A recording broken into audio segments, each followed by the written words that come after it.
Today is Tuesday, May 23rd, and this is your 2-Minute Tech Bite.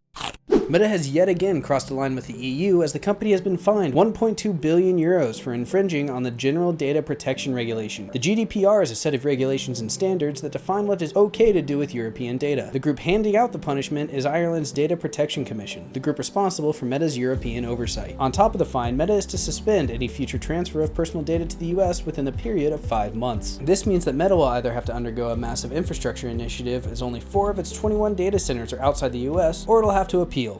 Shocker, but they've already announced that they're going to appeal. If the appeal fails, Meta will have to follow through with a warning from last year, shutting down Facebook and Instagram in Europe.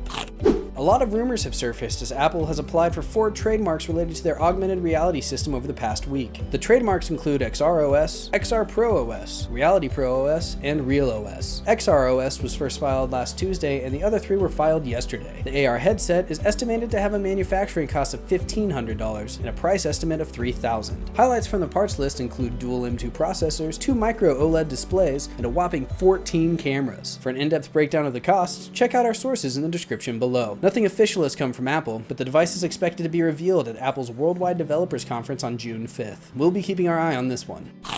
On the opposite side of the coin, Apple has released a patch for security vulnerabilities around the WebKit browser engine, the engine powering Safari. The browser engine, used across all of Apple's native operating systems, had 3 vulnerabilities announced, 2 of which were originally addressed in the failed Rapid Security Response deployment from May 1st. The scariest of the 3, CVE 2023-32409, allowed attackers to escape the web content sandbox, opening up the system to anything from command and control to ransomware attacks. The update has been deployed to almost all device operating systems and Safari. To protect yourself from these zero-day attacks, make sure all your Apple devices are on the latest version of their operating systems. Microsoft has found traces of an old hacking rival once thought dead. Sangria Tempest, previously known as the infamous Fin7, has been found launching a ransomware campaign targeting PaperCut. If that sounds familiar, this is the same vulnerability the bloody ransomware game was exploiting in last week's security segment. Fin7 has been inactive since late 2021, but last month, Microsoft found traces of their Lizar backdoor on affected systems. The attack vector includes a highly obfuscated PowerShell script called PowerTrash that loads a Lizar or dice loader backdoor for the network access. Once breached, the attacker uses OpenSSH and Impacket, a network protocol Python collection, to deploy Clop ransomware, effectively pwning the system. Much like last week, the best ways to mitigate your risk include following the 3-2-1 rule of data storage, implementing network segmentation, enforcing the principle of least privilege, upgrading PaperCut to the latest versions, and ensuring your PaperCut servers are not internet accessible. In summary, a malicious shell script opens a backdoor allowing for the deployment of the Clop ransomware, pwning the system.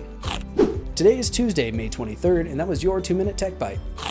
Will Apple's AR systems revitalize the market? Where do hacking groups get their names? How much wood would a woodchuck chuck if a woodchuck could chuck wood? Let us know your thoughts in the comments below. If you want to take a bite out of your day and stay in the know, subscribe and hit the bell to be alerted for your next bite. Thank you for watching. We will see you with the newest tech news in the next 2-Minute Tech Bite.